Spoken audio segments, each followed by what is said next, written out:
Hola amigos de la 103.9, bienvenidos a una nueva edición de Diálogos con Valor, que es el espacio de la Asociación Cristiana de Jóvenes en Radio Plural. Aún en tiempos de convulsiones es importante reservarnos momentos para reflexionar con la mayor serenidad posible. Estamos asistiendo, no sin sorpresa ni estupor, a hechos consecutivos en Argentina que por lo extravagante van minando la capacidad de asombro de la sociedad. Este solo dato daría para preocuparnos de manera significativa. Una ciudadanía que asimila todo y no reacciona es una ciudadanía un poco domesticada, paso previo a cualquier exceso de imaginar con fundamento un horizonte plagado de obstáculos. Ya veníamos observando la farandurización de la política, la ausencia de seriedad y cierto formalismo en el abordaje de temas candentes que desacreditan a la política y a los políticos. Y entonces, ¿qué queda para el común de la gente, aquellos que transitan a pie por la vida? La clase política de toda la acuarela que siembra el escenario nacional debería ser consciente que en Argentina hay pobreza, indigencia y desnutrición infantil. No hay tiempo ni lugar para las banalidades. La situación económica dista de ser la más saludable, los pronósticos no auguran un futuro inmediato mejor, el aislamiento internacional se agudiza, nos sobrepasan en América Latina varios países que antes mirábamos por encima del hombro. Ante tal panorama, distraernos en la superficialidad del análisis no tiene cabida y es una falta de respeto a los ciudadanos. Que quede claro, este comentario abarcaría a todo el cuadro político. No hay inocentes, visibles al menos, que puedan decir yo no fui.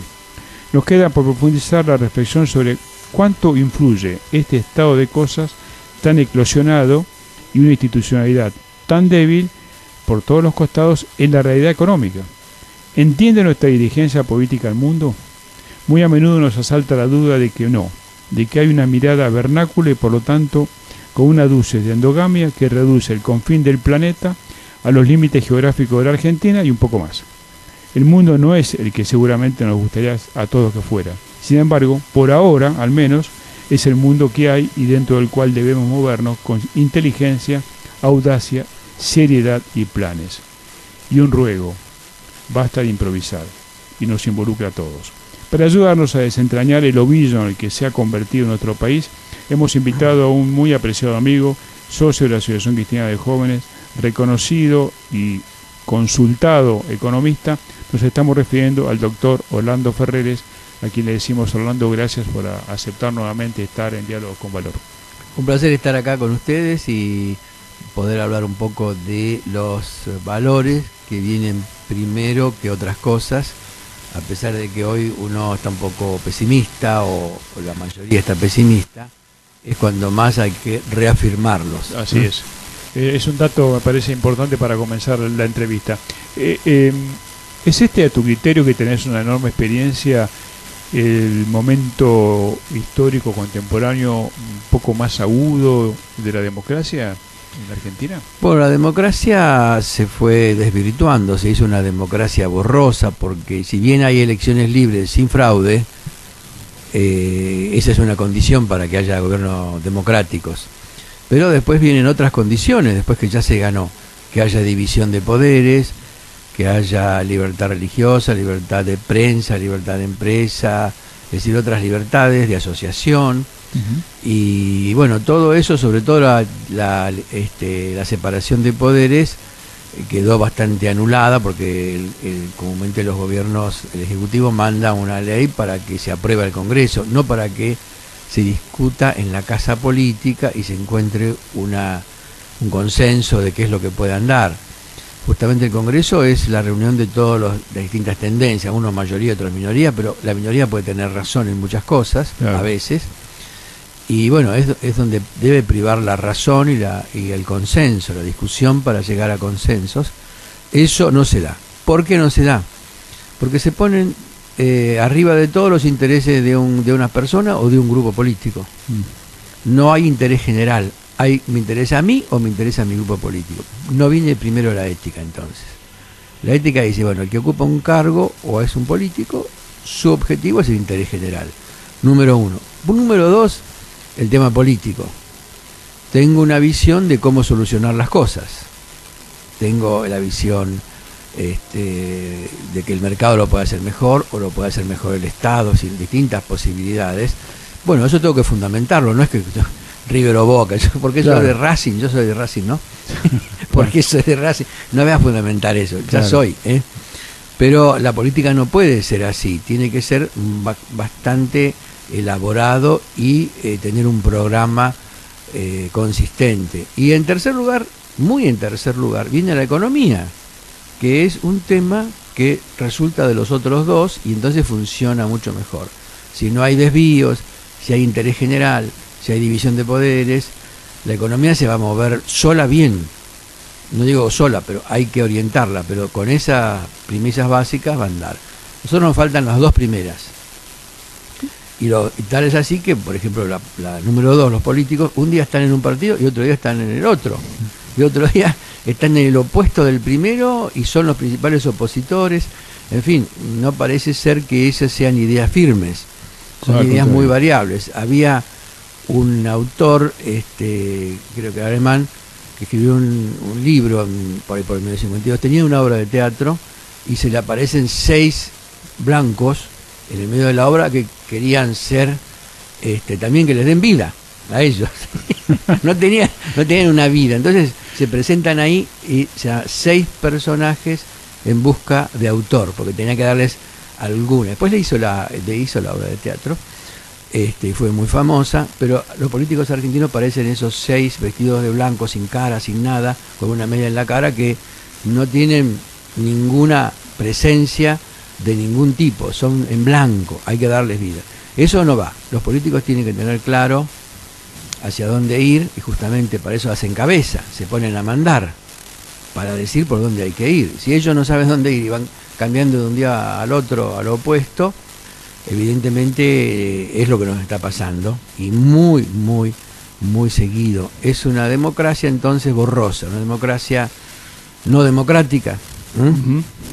Y nosotros tenemos que ponernos firmes para tener una democracia como tienen muchos países, que es una democracia con división de poderes, y acá nomás en el Uruguay, sí, claro, o en Chile, o en Perú, o en Colombia.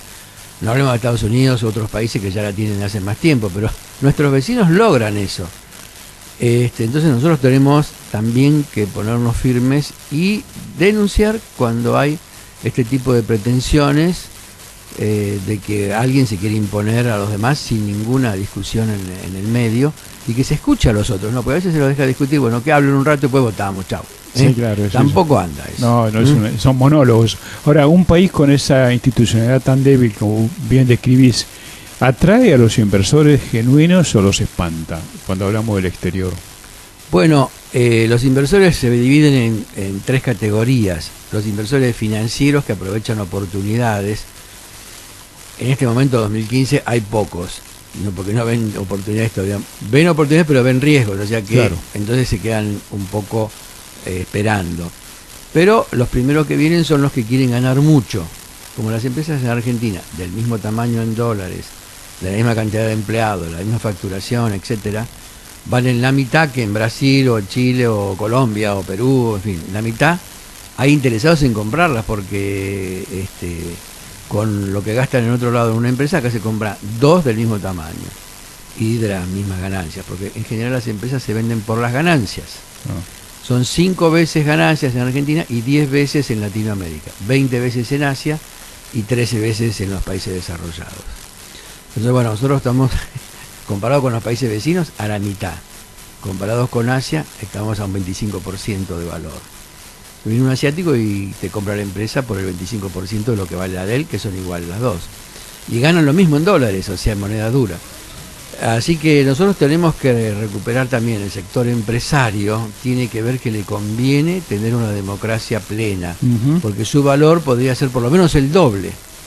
¿Cuánto está por unos pequeños migajas de protección, de que te doy un subsidio para que tal cosa y tal otra, que no es nada, porque al fin y al cabo se lo sacan primero y se lo devuelven parcialmente después? Pierden la mitad del valor de sus compañías, o 4 veces si fuéramos a crecer mucho. Entonces es muy malo para el empresariado entrar en esas pequeñas triquiñuelas, porque se cree vivo, pero en el fondo resulta que pierde la mitad o más del valor de su compañía, y eso es muchísimo dinero. Y vos que tenés un contacto con el mundo internacional muy, muy activo, ¿cómo se lo ve o cómo se la ve a la Argentina desde del exterior? ¿Es un país que llama la atención, un país que ya nos sorprende o un país que de alguna manera ha perdido credibilidad? Desde el punto de vista político perdió credibilidad, porque cada tanto tenemos gente muy poco preparada para ver lo que le conviene a la Argentina y hacen cosas que no son las que uno diría le convienen al país. Desde el punto de vista económico lo ven bien en el terreno producción de alimentos, que Argentina está creciendo mucho. Cuando yo estuve en el gobierno, 89-90, Sí. se producían 30 millones de toneladas de granos, ahora se producen 100 millones de toneladas de granos. O sea, triplicó y un poco más el volumen físico, más que los precios subieron, es un negocio muy bueno. En segundo término se ve muy bien todo lo que es el gas no tradicional, no tanto el petróleo que bajó de precio, pero el gas no bajó mayormente, el shale gas, que ahí se en vaca muerta, digamos. Eso hay interés mundial de las grandes compañías por estar y explotar ahí eso, pero tienen que tener un marco regulatorio del negocio que sea creíble a largo plazo. Una cosa así, que descubre uno el petróleo y lo expropian a los 2 días, no funciona. Y eso que no había invertido todavía nada. Así que todos se preguntan, bueno, ¿qué pasa si hubiéramos invertido? A lo mejor tenemos alguna sorpresa. Ese es otro sector que tiene mucho interés. Y después la minería también tiene mucho interés, hay un poco de crítica, pero se pueden poner leyes de protección del medio ambiente adecuadas, como las que son del Mercado Común Europeo, o la Unión Europea ahora. Y bueno, Argentina es un gran exportador de oro. Nosotros tenemos oro, comida y energía. Si no andamos es porque somos un problema nosotros mismos o nuestros dirigentes. Y no nos rebelamos con un poco más de fuerza contra la banalización de la política, que es bueno bailar, saltar, corro con autos, soy un corredor de no sé qué, de lancha. Y no vienen de la preparación para gobernar un país. Entonces, hay que acentuar más el aspecto ético, o sea, tiene que ser gente probada que tiene límites éticos claros y que cuando los puede usar, no los va a usar. Porque también hay mucha gente que habla de ética, pero después cuando agarran el queso se lo comen todo. Sí, y eso claro. La ética se ve en la práctica. Sí, claro.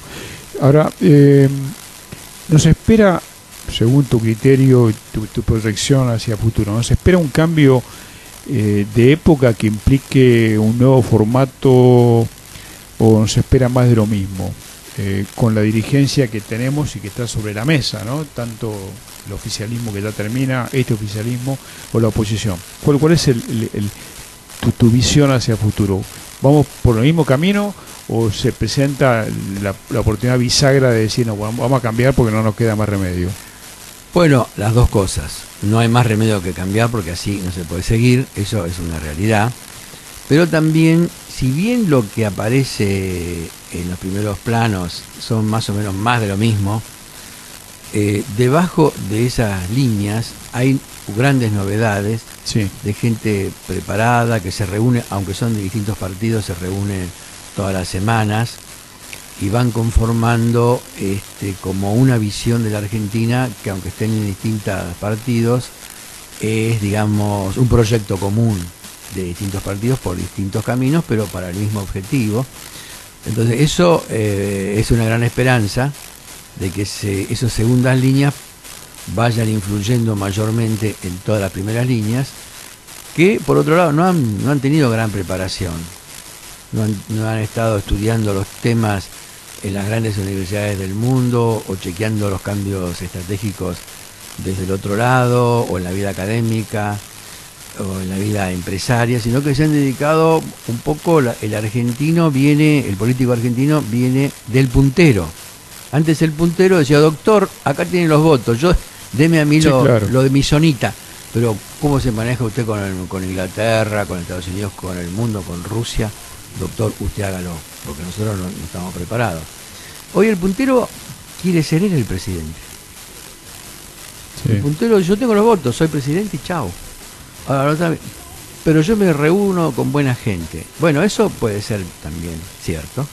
Si me reúno con buena gente, puede andar. Pero para un planteo de una nueva etapa como la que requerimos, no basta con reunirse con buena gente.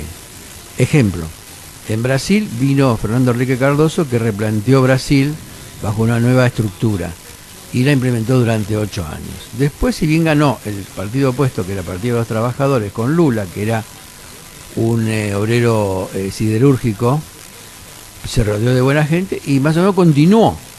Y después vino Dilma, que también, pero ya continuó a Lula de una manera cada vez más borrosa. Entonces la cosa se le complicó mucho a Brasil en este últimos 2 años y con todos los líos que hubo de corrupción, ¿no? Sí, que fueron graves. Muy graves. Y parálisis de la actividad económica. Está en cero o negativo hoy, con una inflación que va creciendo, de manera tal que para un cambio sustancial como el que requiere la Argentina, se requiere un estadista que lo plantee y lo pueda, por lo menos, enfocar y llevar adelante, aunque más no sea 4 años, ¿no? Ahora vos tocaste un tema que me lleva a una pregunta, que lo decíamos en la introducción. Yo tengo la impresión, corregime si está equivocada esta visión, de que en general los políticos argentinos son tan vernáculos que creen que la Argentina es el centro de algo y no es el centro de nada, y no entienden el mundo, que el político no tiene necesidad de decir me gusta o no me gusta. El político sabe que este es el mundo que hay. Sí. Yo tengo la impresión de que no terminan de entender la dinámica de este mundo y por eso cometemos a veces desatinos que en otras partes sorprenden. ¿Cuál es tu visión? Yo creo que sí, que no tienen muy claro. Es decir, tanto, por ejemplo, Duhalde nunca había viajado al extranjero. Alfonsín tampoco había ido a Uruguay hasta que fue presidente, creo. Y los Kirchner nunca habían viajado a ningún país del mundo cuando llegaron a presidente. Pero bueno, tienen una visión desde su experiencia, que es una visión, por ejemplo, Santa Cruz es una provincia en su momento era de 260.000 personas. Un intendente de Pilar tiene 340.000 personas. O sea, más lío, más gente. O sea, que no tenían una gran visión. Tenían una visión internacional muy local, muy localizada, sí, muy municipal. Entonces, eso no ayuda. Me falta energía, le pido a Brasil o le pido a Uruguay. Como un municipio le pide al otro que le preste algo, una máquina. Es una visión de esa clase, pero no surge de un planteo estratégico de largo plazo para ver dónde yo tengo que estar ubicándome, inclusive que puede no entenderse mucho en el corto plazo, pero al fin sí. Y bueno, eso es preparación y equipos, no es una sola persona. Obvio. No hay manera de que lo haga una persona, por más genio que sea, no puede contemplarlo ni abarcarlo todo, de manera tal que los partidos políticos deberían tener centros de estudio muy fuertes, más importantes que las universidades, y cobrar, qué sé yo, el 5% del impuesto a las ganancias para repartir para los partidos políticos, para que tengan gente estudiando y sepan qué hacer y hayan vivido varios años experiencias de otros países, en universidades o en otros lugares, como puede ser otros así, think tank o ONGs, sí, claro, de manera tal que ya tengamos gente más preparada. Y yo creo que eso lo podrían hacer también las provincias, mandar 50, 60 personas por año a estudiar a las principales universidades, 2 años, para que después vengan y tengan un planteo distinto del que tienen hoy, que en general es muy local. Me parece que eso podría cambiar bastante la perspectiva. ¿Vos coincidís que cualquier salida es una salida de largo plazo? O sea, no hay magia, no hay nadie que dice, bueno, mire, el próximo gobierno convierte esto en una especie de upside down, ¿no? Le da vuelta. Claro, no, esto no funciona. Bueno, en general se tarda, por mejor y más genio que uno sea, tarda 3 años en revertir una situación, aunque sean muy drásticos las medidas. Claro. Cuando entramos nosotros en el 89, recién en el 91, 3 años después, se vieron los resultados de todas las cosas que tomamos, y un poco quedó, digamos, como que lo había hecho Cavallo, porque él entró en el 91 y parecía que en un día lo había arreglado. No. Después cuando vino Cavallo con De la Rúa, que era el mismo Cavallo que vino en el 91, no tuvo tan buen resultado, no, porque no tenía todo ese andamiaje de 3 años de armado, de preparación, de leyes y tener todo, digamos, con una consistencia que no se podía ejecutar bien. Bueno, sí puede ser, pero de todas maneras se tarda un tiempo. Y después por el lado de los inversores. Los primeros que vienen son los que quieren ganar mucho. Segundo, si todo anda, vienen los fondos de inversión que, bueno, quieren ganar un poco menos, pero también quieren recuperar en 3 años todo. Y recién después vienen las empresas que son estratégicas. Y si todo estrategia anda bien, se vienen hasta vivir acá los dueños o los principales ejecutivos. O sea que tenemos varias etapas que duran varios años. Y un país que tuvo tantos años de vaivenes no va a cambiar enseguida. Absolutamente. Entonces nosotros tenemos desde 1930, con el golpe de Estado de Uriburu, von Pepe, porque era pro-alemán, ¿no? Von Pepe le decían. Fue un desastre. A lo mejor en aquel momento no, porque los políticos eran un desastre también, pero el que no respetó la Constitución. Sí. Y la Corte Suprema tampoco la respetó, porque a los 3 días dio por aprobado el golpe de Estado, la Corte Suprema. Desde ahí venimos a golpe de Estado. Ahora hay que sacar a los tipos que no andan mal. Bueno, vayamos a golpear los cuarteles. O iban solos, a lo mejor algunos, ¿no? Claro. No, después nos aburrimos de los militares. ¿Y qué pasaba? Que se vayan los militares y que vengan los políticos. Venían lo mismo que habían sacado antes. Entonces desde el 30 que venimos con eso y no hubo renovación política. Pero en el 89 y en el 2002, con la hiperinflación del 89 y la hiperrecesión, devaluación, especificación, corralito, hubo un ambiente de vacío de poder. Y sin embargo la sociedad no aceptó atajos de golpe de Estado y ahora hacemos lo que queremos. Mal o bien fueron los políticos y tenemos que seguir por ese camino. Mal o bien hasta que mejoremos con ellos. Sí, señor. Estamos dialogando, recordamos a la audiencia, con el doctor Orlando Ferreres. ¿Vaca muerta salva a la Argentina? No, es un tema importante que en unos 10 años desde que se empiece a invertir va a dar muy buenos resultados, pero al principio hay que importar máquinas, hay que invertir mucho, hay que invertir más seguir comprando la energía, que ahora no se está creciendo nada, hay recesión, entonces se compra menos energía. Pero si tuviéramos que comprar energía e invertir, nos tendríamos que basar solamente en la soja, que es la que da los dólares. O sea, vaca muerta, hay interés en las 10, 12 compañías más grandes del mundo del sector energético. Shell, Exxon, Total, Chevron, Petronas, las chinas, todo eso, que están muy interesadas en estar ahí porque es el segundo reservorio de gas no tradicional del mundo. Segundo, tercero, hay opiniones, pero es de los más grandes. Más grande que en Estados Unidos, sí, más grande. Entonces, bueno, es una atracción mundial, pero también requiere un gobierno ordenado y una sucesión ordenada del gobierno que venga. Porque no podemos estar en los zigzags de la Argentina, que son opuestos entre ellos. Uno le da la concesión, otro lo expropia. No, así no es. O sea, hay que tener una línea de estrategia y continuarla por 50 años para que funcione. Seguramente. Y decime, si a vos alguien te preguntara, como seguramente se puede preguntar la audiencia, ¿qué nos espera en el 2015? ¿Qué debería esperar el ciudadano de a pie?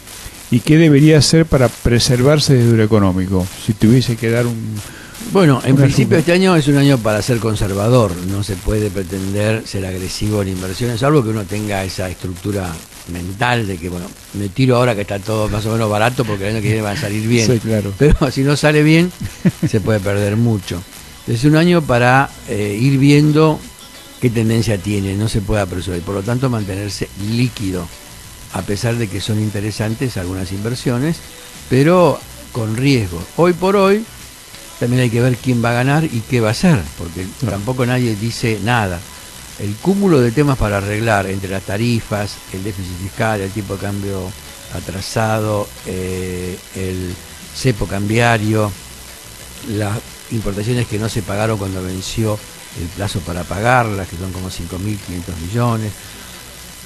Y todos los swap estos con China que vencen a los 12 meses y hay que pagarlos a los 12 meses.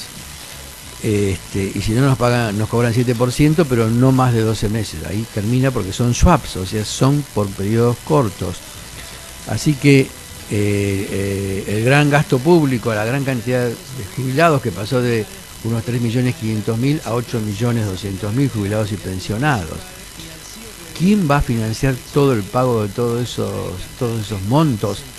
Es tremendo. Los empleados públicos pasaron de 2.300.000 a 3.900.000, 950.000. En fin, uno se ve todo ese panorama y dice, bueno, vamos a ver cómo se encara. ¿Cuánto vale la tarifa del colectivo? 3,40 más un aumentito. ¿Cuánto tendría que costar? 13 pesos. Es lo que sale un viaje. La otra diferencia la pone el subsidio. Pero no es lógico vivir con subsidio después de 13 años de década ganada, vamos a decir así. Claro. Entonces, va a llegar, ¿qué va a hacer el gobierno? ¿Va a seguir con los subsidios, el nuevo gobierno, o va a terminar con eso? La única que está más o menos cara es la nafta, que vale $1 y algo la nafta especial, más cara que en Estados Unidos, que vale 50 centavos, o sea, el doble que allá. Pero acá hay muchos impuestos en los combustibles. Esto llevaría, Orlando, a imaginar que se va a imponer una reforma tributaria. Para hacer una reforma tributaria, sí, hay más o menos 90 impuestos, yo creo que son 89, entre nación, provincia, municipios. Y bueno, harían falta 3 impuestos o 4 nada más. O sea, simplificar, porque todos los impuestos que son uno sobre otro, realmente no es eficiente y muy difícil de controlar. Cuanto menos impuestos, más fácil de controlarlo. Claro. Pero para ver después cuánto se puede sacarle al sector dinámico, productivo, para transferirlo al sector burocrático o de baja productividad, como es el sector público, hay algunos límites. Más de 27-25% del Producto Bruto ya empieza a pesar mucho en la Argentina, porque también acá hay bastante negro. Claro. O sea, cuando uno dice 25, 27, es que hay gente que está pagando 45% del producto como si estuviera en Suecia, pero no recibe los mismos servicios. Entonces, ese es un punto que se lo tiene que plantear el gobierno que venga, qué es lo que va a quedar en el sector público, qué es lo que va a quedar en el sector privado, y bueno, cuánto puedo recaudar sin evasión. Porque si uno controla bien y todos pagan más, hoy hay más o menos 40% de evasión, o en negro, como dicen, o en gris, porque a veces es medio así que confuso, porque nadie puede medir el negro, claro. Si no sabríamos cuánto es. Sabíamos, claro.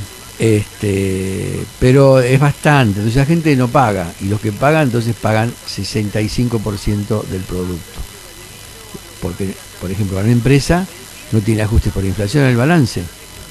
Es fácil verlo en el empleado, que empieza a pagar impuestos a las ganancias, que sé yo, el cadete. Entonces, ¿cómo el cadete paga impuestos a las ganancias? Y porque no se ajustó la escala y los salarios fueron aumentando con la inflación.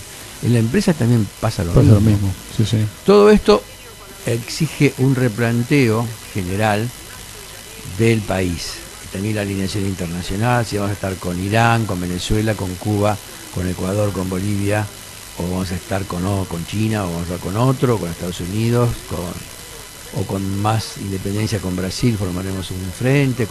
Bueno, todo eso exige un replanteo estratégico internacional, un replanteo económico y positivo en lo local, y un replanteo en materia de servicios del Estado, de los servicios públicos indelegables. O sea, ¿cómo va a ser la justicia?